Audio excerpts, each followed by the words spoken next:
Presenting the classics of Sam P. Chaladurai. Sam P. Chaladurai அவர்களின் போதனை களஞ்சியத்திலிருந்து. பொதுவாக இந்த விதைப்பு அறுப்பை பற்றி சில காரியங்களை உங்களுக்கு நான் சொல்ல விரும்புகிறேன். ஒன்று, நான் சொன்னேன், உங்களுடைய விதை என்ன? கர்த்தர் நீங்கள் விதைக்கும்படியாக உங்களுக்கு கொடுத்து வைத்திருக்கிற எதுவா இருந்தாலும் அது விதையா இருக்கலாம்னு சொன்னேன். இரண்டாவது, விதை என்று சொன்னால் அந்த விதையை நாம் விதைக்கும் போது உங்களுக்கு இருக்கிறத நீங்க விதைக்கிறீங்க, அதன் மூலமாக உங்களுக்கு வாக்கு பண்ணப்பட்டிருக்கிற எல்லாம் விளைச்சலாக உங்களுக்கு உண்டாகிறது. மூன்றாவது, இந்த விதை தான் உங்களுடைய எதிர்காலத்தை நிர்ணயிக்கக்கூடிய ஒரு கருவியாய் இருக்கிறது. நான்காவது சொன்னேன், உங்களுடைய வாழ்க்கையிலே ஒரு நாளும் என்னிடத்துல ஒண்ணு இல்ல, விதைக்கிறதுக்கு ஒண்ணு இல்லைன்னு சொல்லக்கூடிய ஒரு நாளும் இருக்கவே முடியாது. ஐந்தாவது, உங்களுடைய எதிர்காலத்தை ஆரம்பிக்க கர்த்தர் ஏதாவது ஒன்றை உங்கள் கையில தர்றார் எப்பவுமே. ஆறாவது காரியம், நீங்கள் அநேக விதைகளை வைத்துக் கொண்டு ஒரு விதை கடை மாதிரி இருக்கிறீங்க நீங்க.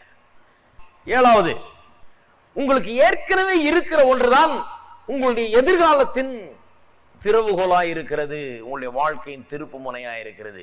எட்டாவது, உங்களுக்கு இருக்கிற எல்லாமே தேவனிடத்திலிருந்து வந்தது.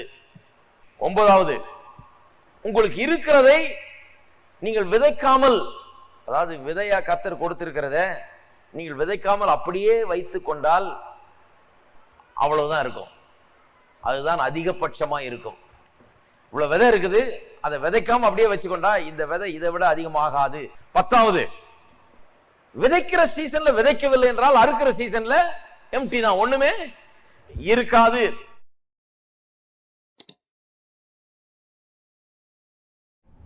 அடுத்ததுக்கு போவோம். உங்களிடத்துல இருக்கிறது, உங்களுடைய கையில இருக்கிறது, தேவன் விதையாய் கொடுத்திருக்கிறது. என்னைக்கு நம்ம ரிலீஸ் பண்றோமோ, நம்முடைய கரத்திலிருந்து அந்த விதை எப்பொழுது போகிறதோ அப்பொழுதுதான் அது மல்டிப்ளை ஆகிறதுக்கு ஒரு சான்ஸ் இருக்கிறது, வாய்ப்பு இருக்கிறது. 12, நீங்கள் விதையை விதைக்கும் போது, எதையுமே சொல்றேன், பணத்தை மட்டும் இல்லை, எல்லா விதத்திலும் விதையை விதைக்கும் போது, ஆனா பணத்தை முக்கியமா நாம் கவனிக்க வேண்டும். பணத்தை நாம் விதையா விதைக்கும் போது நம்முடைய பேராசையை, சுயநலத்தை, பொருளாசையை நாம் ஒழித்து விட்டோம் என்கிறதற்கு அது ஒன்றுதான் அடையாளமா இருக்கிறது. நாம் பணத்தை கொடுக்கும் போது, நான் பொருளாசைக்காரன் அல்ல, நான் பேராசைக்காரன் கிடையாது, பொருளாசைக்காரன் கிடையாது, கிரீட் இல்ல எனக்கு. எனக்குள்ள இருக்கிற இந்த கிரீட், செல்ஃபிஷ்னஸ், ஹோர்டிங், அப்படியே போட்டு மூட்டை மூட்டை கட்டி வைக்கிறது, எனக்கு எனக்கு எனக்குன்னு சொல்லி எல்லாத்தையும் எடுத்து வைக்கிறது, அப்படிப்பட்ட நேச்சர் இடத்துல கிடையாது, அப்படிப்பட்ட ஒரு சுவாபம் இடத்துல கிடையாதுங்கிறத எதன் மூலமாய் காண்பிக்கிறோம்? கொடுக்கிறது மூலமாய் காண்பிக்கிறோம். Your seed sowing is the only proof that you have mastered greed. greed நீங்க மாஸ்டர் பண்ணிட்டீங்க, அது உங்களுக்கு கீழே கொண்டு வந்துட்டீங்க, அது உங்களை ஆளுகிறது இல்லை என்கிறதுக்கு ஒரே ஆதாரம் என்ன? நீங்கள் விதையை போல கொடுக்கிற தசமபாகங்கள், காணிக்கைகள்.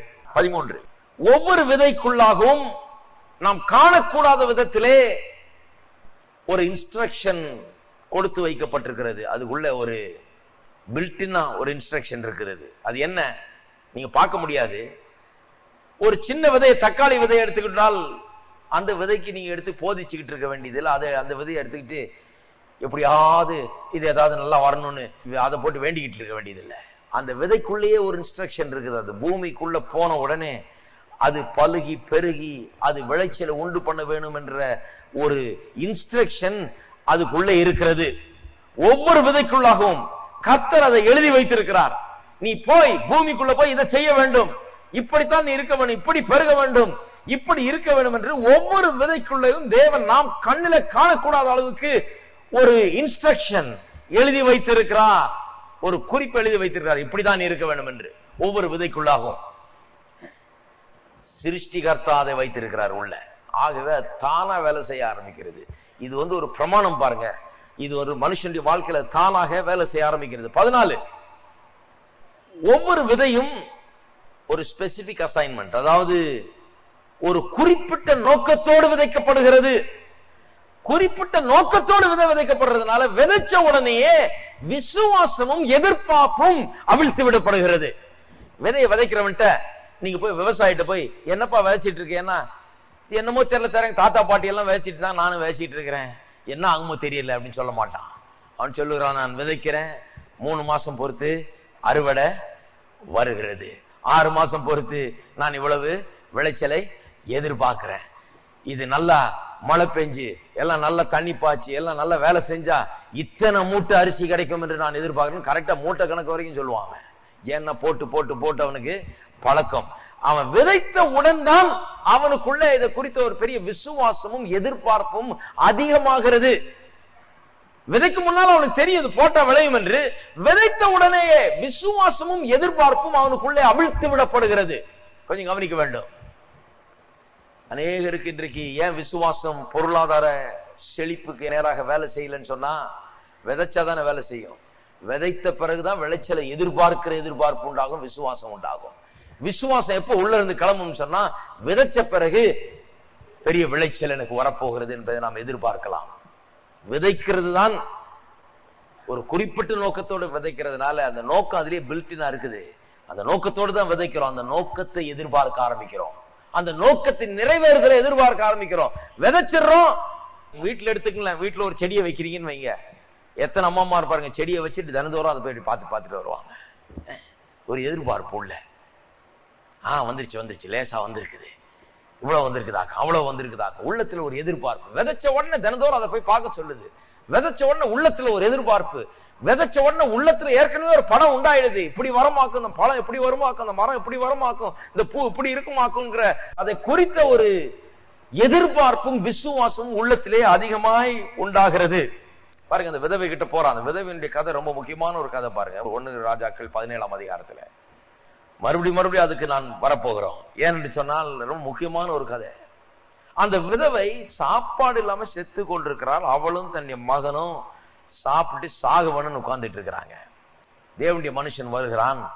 அவளுக்குள்ள ஒரு போர்ட்ரேட் ஆஃப் பாசிபிலிட்டி, என்ன நடக்க கூடும் என்கிறது குறித்து ஒரு படத்தை வைக்கிறான். பாருங்க அந்த தீர்க்கதரிசி. அவன் சொல்லுகிறான், நீ ஒரு நாளும் பசி பட்டினினால சாக போகிறது இல்ல, பயப்படாத. அவன் சொல்றான், நான் கடைசி சாப்பிட்டு சாக போறேன். அவன் சொல்றான், இல்ல இல்ல சாக போறது இல்ல, நீ எனக்கு பண்ணி கொண்டு வா, நீ சாக மாட்டாய், நீ இருப்பா, நல்லா இருப்பன்னு சொல்லி உடனே ஒரு எதிர்பார்ப்பை உண்டாக்குறான். பாருங்க, எதிர்பார்ப்பை உண்டாக்கணும்னு அவ போறா, சும்மா ஒண்ணும் போய் செய்திடல.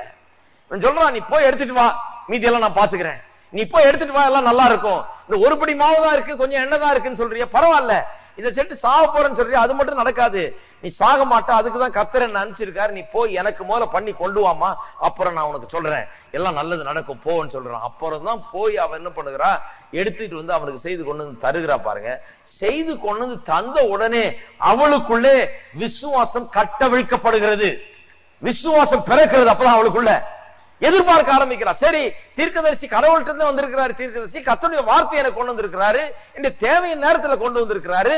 கடைசி சாப்பாடு சாப்பிட்டு சாகிற நேரத்துல தீர்க்கதரிசி வந்து, இதை செஞ்சினா நீ சாக மாட்ட, இதை செஞ்சினா நீ பசியில வாட மாட்டேன்னு சொல்றாரு. நான் செஞ்சுட்டேன், இப்ப என்ன நடக்க போகிறது? உடனே பாருங்க, செஞ்ச உடனே எதிர்பார்ப்பு உண்டாயிடுது. இருக்கீங்களா? விதைத்த உடனே எதிர்பார்ப்பு உண்டாயிடுது. விதைச்சிட்டு அற்புதத்தை எதிர்பார்க்கிறாள். இதெல்லாம் பாருங்க, வாழ்க்கையில நாம் கற்றுக்கொள்ள வேண்டிய ஒரு பெரிய ஒரு பாடமா இருக்கிறது. 15, உங்களுடைய விதையின் அளவை அதிகரிக்கும் போது உங்களுடைய அறுவடையின் அளவை நீங்கள் அதிகரிக்கிறீர்கள். இதெல்லாம் விதை பருப்பு என்கிறத பற்றி ஒரு பெரிய பிரமாணமா இருக்கிறது. சிறுக விதைக்கிறவன் சிறுக அறுப்பான், பெருக விதைக்கிறவன் பெருக அறுப்பான். ரொம்ப சின்ன பிரின்சிபல் பாருங்க. சிறுக விதைக்கிறவன் சிறுகவும், பெருக விதைக்கிறவன் பெருகவும் அறுப்பான். கொஞ்சம் அன்பு காமிச்சு பாருங்க, வீட்டுல கொஞ்சம் அன்பு தான் கிடைக்கும். அப்புறம் ரொம்ப அன்பு வேணும்னு அழகு கூடாது, அழுத அன்பு கிடைக்காது. சிறுக விதைக்கிறவன் சிறுக அறுப்பான், பெருக விதைக்கிறவன் பெருக. அதிகமா அன்பு காட்டி பாருங்க, அதிகமா அன்பு திரும்பி வரும். இதேதான் பணத்திலையும், கொஞ்சம் கொடுக்கும் போது கொஞ்சம் தான் திருப்பி வருது, அதிகம் கொடுக்கும் போது அதிகம் திருப்பி வருது. எல்லாத்தையும் இது வந்து வெறும் பணம் கிடையாது. பாருங்க, ஆண்டவர் வந்து என்ன நினைச்சிட்டு இருக்கீங்க நீங்க? நம்ம இன்னைக்கு 100 ரூபாய் கொடுக்கறது நாளைக்கு 200 ரூபாய் ஆக்கணும்னு ஆண்டவர், ஸ்தோத்திரம்பா நீ கொடுப்பா எதிர்பார்த்துக்கிட்டு இருந்தேன், நல்ல காலம் 200 ரூபாய் ஆக்கினார், செலவு ரொம்ப இருக்குது பரலோகத்துல அப்படிங்கிறாரா? கிடையாது. என்ன நினைக்கிறீங்க நீங்க? நான் ஜெபம் பண்ணிக்கிட்டே இருந்தேன், நீ 100 கொடுக்கறவங்க எல்லாம் 200 ஆக்கணும்னு. கர்த்தர் இதுக்கெல்லாம் ஜெபம். கர்த்தர் சொல்றாரு, உனக்குள்ள விசுவாசம் பெருகவனும் நான் பார்த்துட்டு இருக்கிறேன், நீ பெரிய பெரிய அற்புதங்களை எதிர்பார்க்க வேண்டும். உன் வாழ்க்கையில நீ பெரிய விசுவாசியா மாற வேண்டும். அற்புதங்களை எதிர்பார்க்கிறவனாக, போராட்டங்களை ஜெயிக்கிறவனாக, வாழ்க்கையின் பிரச்சனைகளை மேற்கொள்கிறவனாக, என் பேர்ல உன் கண்ணை வைத்து உன் வாழ்க்கையின் மலை போன்ற பிரச்சனைகளை தவிடுபடி ஆக்குறவனாக நீ மாற வேண்டும். அதுக்காக உன்னுடைய விசுவாசத்தை நீ அபியாசப்படுத்து. இருக்கீங்களா? நீங்க 100 கொடுத்துட்டு இருந்த உடனே 200 கொடுத்த உடனே ஆண்டவர் ரொம்ப கணக்குல எழுதிக்கப்பா டபுள் ஆயிருக்குது நம்ம பட்ஜெட் அப்படின்னு சொல்ல ஆண்டவர் பட்ஜெட் எங்கேயோ இருக்குது. நம்முடைய விசுவாசம் பெருக வேண்டும். நம்மளதான் அவர் எய்ம் பண்றாரு பாருங்க. நாம் எப்படிப்பட்டவர்களாம் மாறுறோன்றதுக்கு தான் இதெல்லாம். பணத்தை கொடுக்கறோம்னா ஏதோ ஆண்டவருடைய ஊழியம், அவர் ஊழியம் பாருங்க, அவர் பாவம் கஷ்டப்படுறாரு, அவருக்கு ஏதாவது கொடுத்து உதவி செய்வோம், நாம கொடுக்கல. நாம் இதன் மூலமாக மாற ஆரம்பிக்கிறோம். நம்முடைய நேச்சர் மாறுகிறது, பொருளாசை நம்ம விட்டு போகிறது, மனுஷனை எதிர்பார்க்கிற அந்த எண்ணங்கள் போகிறது. ஏன்னா விதைச்ச உடனே வானம் பார்த்த பூமி என்னவாங்க, அது ரொம்ப கரெக்ட். விசுவாசிக்க ஆரம்பிக்கிறோம். ஏற்ற நேரத்துல மழை பெய்யும், விளைச்சல் ஆண்டவர் உண்டாக்குவாரு, பெரிய காரியங்களை செய்வார் என்று எதிர்பார்ப்பு உண்டாகிறது. கண்ணு ஆண்டவர் பேர்ல போயிடுது. விதைத்த உடனே விதைக்கும் போதே கர்த்தர் தான் எனக்கு ஆதாரம் என்கிற ஒரு ரீதியில தான் நாம் விதைக்கிறோம். ஆகவே இது ஏதோ பணத்தை கொடுத்துட்டு கர்த்தர் பணத்தை கேட்கிறாருன்றல்ல. இது நம்மை மாற்றுவதற்காக, நம்முடைய சுவாபத்தை மாற்றுவதற்காக, நம்முடைய கண்களை தமக்கு நேராய் திருப்புவதற்காக அவர் ஏராளமா வச்சிருக்காரு நமக்கு கொடுக்கிறதுக்கு.